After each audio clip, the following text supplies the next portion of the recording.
right, so Moe has been getting paid what some think is a compliment, and he wants to set the record straight and let you know it certainly is not.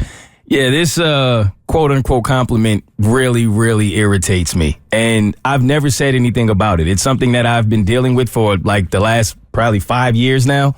But I've always felt like it was such an ignorant statement that I've just never addressed it. I've never even thought to address it. But when it happened this past weekend on my video set, I addressed it. And it became somewhat of a heated moment because there was nowhere for me to go. Normally, when someone thinks they're complimenting me in this way, I'll just walk away from the conversation. But in this particular instance, when the guy said it, I decided today is the day. We're going to talk about it. And this bothers me like no other because there's this stigma, I guess, in the black community that's been this way for a very long time, to where some black people, for whatever reason, feel like they're like somewhat of a gatekeeper of the litmus test of how black you are. And this has been like this for years, to where if you speak a certain way, if you're articulate, they'll say, oh, you talk white, as if so being articulate is not representative of a black community. Like you can't talk a certain way, or if you dress a certain way. White people say this about black people, or no, black people say this to black people. Like you're not black enough if you dress a certain way, if you act a certain way, if you do certain things, if you're not hood in certain areas, then all of a sudden you're not black. And in this particular instance, it wasn't that the guy was telling me that I wasn't black enough. He thought he was complimenting me because he was telling me that I was blacker than he anticipated I would be by meeting me in person. And this happens kind of often. So, like, if you can put us in the conversation, like you're hanging out, and then he says what to you? So we're sitting there, and he's like, I can tell something's on his mind. And he's like, he wants to say it. So finally, he's like, man, I got to be honest with you, Mo. I'm like, what's up, bro? He's like, I'm a fan. I actually do listen to you. I think you're hilarious. I listen to the show. But he's like, in actually being around you in person, I got to admit, you're blacker than I thought you were. And I'm looking at him like, that might be a statement about us more than you, I wonder.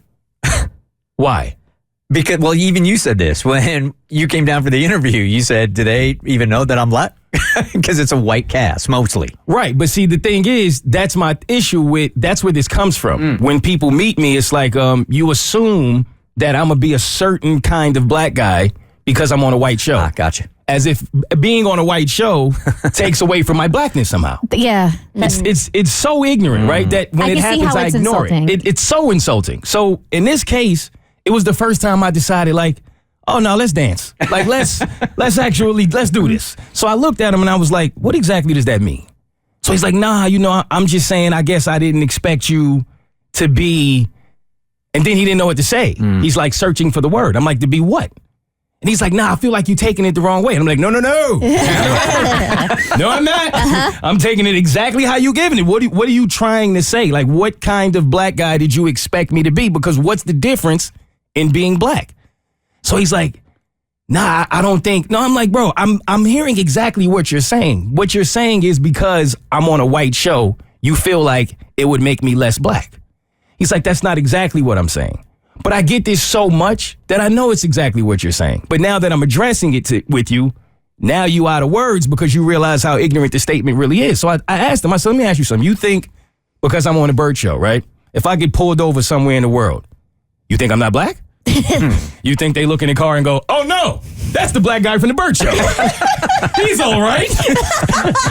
If it was any other black guy, you'd be going to jail. But you're not, right? Like you think when I grew up in school, you think I didn't get the racist jokes because they looked in my future and said he's going to be on the Bert Show. Where he's not going to get the racism. You really think that the experiences that you have had in life as a black man are going to be any different than mine because I joined a white show. That's what you believe. And he was just standing there like, yeah, maybe I shouldn't have said that. And I kind of felt bad in that moment because I didn't want to go that deep with him, but I have heard this so many times in the last few years, and I've ignored it. I've constantly ignored it just because of how ignorant it is. But in this particular moment, I just had time that day and decided let's get into it. And I feel like he felt the wrath that I had been feeling for the last few years that I've heard it. And I'm so glad you did. Because for me, when somebody says, it's almost like they're discrediting your blackness because you're on a white show. That's exactly what they're doing. And they don't want to admit that, but that's it. So I want to go a little deeper on this, in the interest of authenticity, right? Let's go 100% on this. Because you and Katie have told us before that when you're in a room filled with white people, you tend to act differently than you would in a room filled with black people. Right. Right? Mm-hmm. And then the Moe that I hear on your podcast sounds different than the Moe that is in this room. Right. So where's the differentiation? Where I think I understand where he might be coming from, but not really. I guess I'm just trying to get clarity on it. Well, that was a part of the conversation. Was he did say that. I forgot that he said that. I'm glad you mentioned that. He said something to the extent of, no, I mean, when I listen to the podcast and sometimes when I listen to the Bert Show, I hear two different people, which that annoys me as well, because most of that is content. It's not as if I come in here and attempt to be less black. It's just certain content I'm going to be more comfortable with, usually because it's coming from content that is relative to the black community. Like, I'm not going to sound as confident in things that I don't know, or I'm just not as knowledgeable on. So obviously it's going to sound different, but it really has nothing to do with my blackness. I mean, when you grow up black, yes, a lot of the times you are taught to behave a little different around white people. But when you go back to your community, you're still black. It doesn't rub off, and then now you're a certain different percentage of black. It's the most foolish thing ever. And I had to explain this to him. No different than when most black people go to work, or really anyone goes to work. It's a little different than you are maybe with your family, with your friends, when you're in a different environment.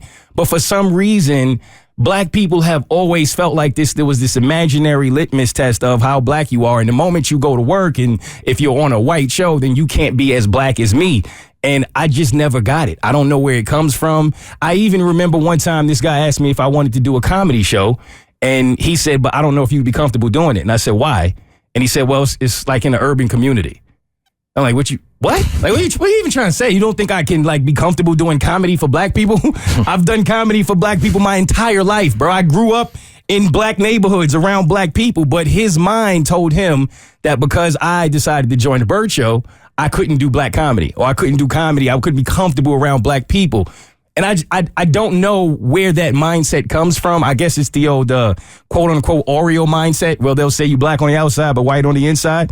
So how you talk, where you work, how you dress, all of that plays a part in how black people accept you in your blackness. And I just really think it's the most foolish thing ever. So I checked in with Katie before this segment, and she assured me she's still black today. So I wanted to get her take on it also.